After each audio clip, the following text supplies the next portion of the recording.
അതാണ് കാര്യം. ഏത് മാന്തോപ്പായാലും തിരുമനസ്സൊന്ന് വിചാരിച്ചാൽ അതേ നടക്കൂ.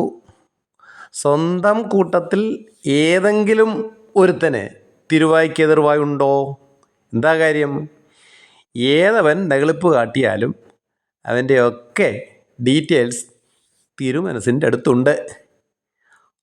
ഇതാ രാജസദസ്സിലെ മറ്റൊരു സദാചാര സദ്ഗുണ സമ്പന്ന സജീവൻ്റെ സദാചാര മത്താപ്പൂ പ്രസംഗം. കിടിലൻ, പൊളിപ്പൻ, തിമിർപ്പൻ, അങ്ങ് മഹാനുഭാവനാണ് ഗണേശകുമാര പൊന്നുടയതേ. മ്യാപ്പ്. ഇപ്പൊ എല്ലാവർക്കും ആഗ്രഹം ഒരാളെ പിടിച്ചോണ്ട് ജയിലിൽ ഇട്ടിട്ടുണ്ട്, അയാൾക്ക് ജാമ്യം കിട്ടുമെന്ന് അറിയാനുള്ള വലിയ ആകാംക്ഷയിലാണ്. അയാളെ ഒന്ന് എങ്ങനെയെങ്കിലും ഇറക്കി കൊണ്ടുപോകണമെന്നാണ്. അധപ്പതനം എന്നല്ലാതെ എന്ത് പറയാൻ? കോൺഗ്രസിന് അന്തസ്സുണ്ടെങ്കിൽ അയാളോട് MLA സ്ഥാനം രാജിവെക്കുമെന്ന് വേണം. ഞങ്ങൾ പുറത്താക്കി, ഇനി അയാൾ ഏത് കയ്യാലെ ചാടിയാലും കുഴപ്പമില്ല എന്ന് വിചാരിക്കുന്നത് ശരിയല്ലല്ലോ. ഇത് കഴിഞ്ഞ് പിന്നീട് സരിതയ്ക്ക് യാതൊരു സാമ്പത്തിക സഹായവും കിട്ടിയിട്ടില്ലേ? ഇല്ല, എനിക്ക് കിട്ടിയിട്ടുണ്ട്.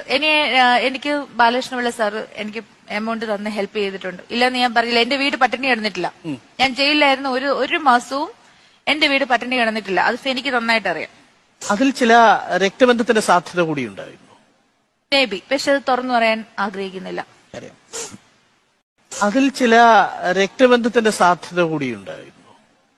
മേ ബി, പക്ഷെ അത് തുറന്നു പറയാൻ ആഗ്രഹിക്കുന്നില്ല.